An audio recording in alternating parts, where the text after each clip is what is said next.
Jangan bertindak seolah engkau akan hidup 10.000 tahun lagi. Kematian akan menggantungmu. Saat engkau masih hidup, milikilah dan masih memiliki kekuatan, lakukan kebaikan. Karakter yang sempurna itu hidup setiap hari seakan ini hari terakhir, tanpa membuat kacau, tanpa tidak peduli, tanpa pura-pura. Jadi lakukan kebaikan sekarang.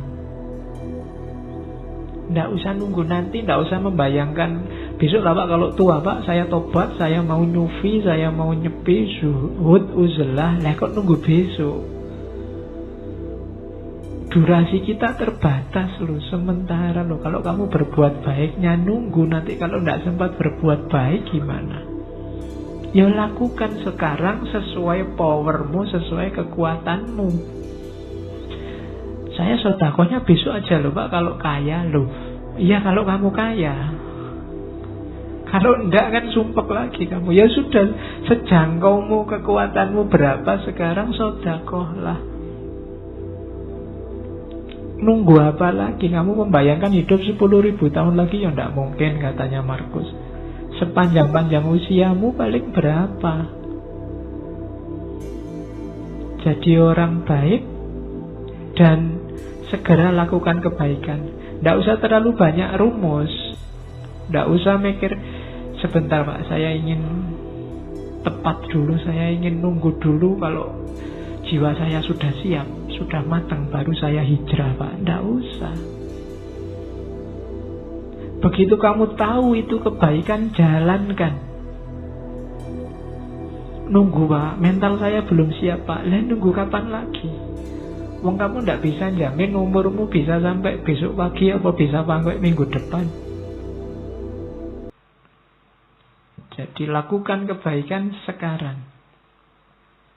Oke.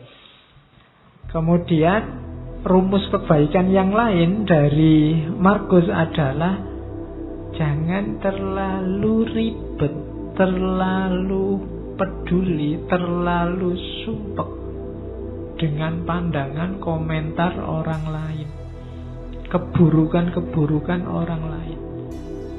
Kita ini berbuat baik jarang, lebih sibuk bahas keburukannya orang lain. Itu kalau dikalkulasi kita itu defisit. Jadi bahas salahnya orang terus, itu kan defisit namanya. Berbuat baiknya jarang. Katanya Markus adalah sesuatu yang menggelikan. Menggelikan itu berarti hasilnya orangnya harusnya ketawa. Saat orang tidak menghindar dari keburukannya sendiri, yang ini mungkin dilakukan. Namun orang lebih suka menghindar keburukan orang lain yang tidak mungkin dilakukan. Yang kita bahas selalu keburukan orang lain. Yang ini susah, bahkan tidak mungkin untuk dilakukan. Orang lain punya dunia sendiri. Yang lebih gampang adalah mengubah keburukanmu jadi kebaikan. Tapi itu tidak kamu lakukan. Kamu lebih sibuk dengan keburukannya orang lain. Seolah-olah kamu ingin orang lain itu jadi baik. Padahal itu susah karena menyangkut orang lain. Bahkan tidak mungkin. Sibuklah dengan keburukanmu untuk jadi baik. Ini lebih mungkin karena kamu yang menguasai dirimu. Nah ini rumus kebaikan. Jadi jangan capek habiskan energimu untuk keburukannya orang lain. Orang lain itu tugasmu paling mentok kan mengingatkan. Dia berubah atau tidak di luar kuasamu. Yang lebih kamu kuasai dirimu sendiri. Mau berubah atau tidak kan tergantung dirimu. Harusnya kamu lebih sibuk di sini, tapi kamu tidak sadar, tidak mau melihat keburukanmu. Yang kamu lihat selalu keburukannya orang lain. Oke, ini nasihatnya Markus.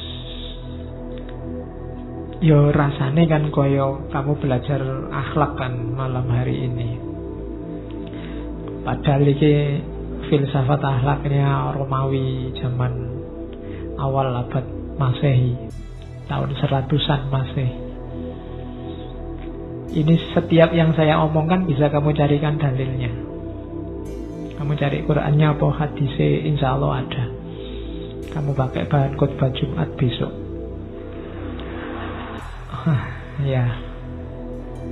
Katanya Markus, saat bertindak jangan menunda-nunda, saat berkata jangan membingungkan orang lain, saat berpikir jangan sesat, latihan berpikir yang jernih,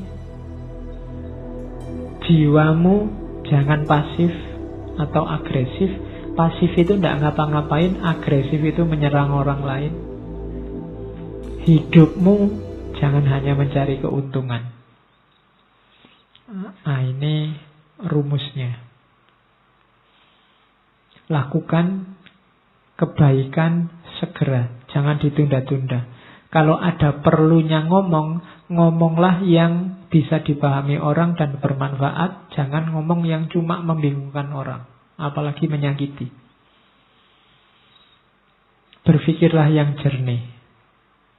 Kemudian mentalmu harus mental aktif, tapi tidak agresif, apalagi pasif. Aktif itu selalu mengejar, mencari yang lebih baik, lebih benar. Kalau agresif itu menyerang orang lain, nyari-nyari kesalahannya orang lain. Kalau pasif itu tidak ngapa-ngapain, nunggu takdir. Jangan pasif, jangan agresif. Terus hidup jangan hanya menggunakan kalkulasi untung rugi. Kamu akan kecewa. Kamu akan kehilangan banyak malahan. Setiap kali mau melakukan kebaikan, kalau kamu hanya nyari kalkulasi untung ruginya, akan ada sangat banyak hal yang terlewat dalam hidupmu nantinya. Maka Markus ngasih rumus 5 itu. Bertindak jangan ditunda, berkata jangan membingungkan, berpikir jangan sesat, jiwamu jangan pasif atau agresif, hidupmu jangan hanya mencari keuntungan. Kalau apapun yang kamu lakukan mencari keuntungan, yang ketemu justru adalah kerugian. Nah, ini rumusnya hidup.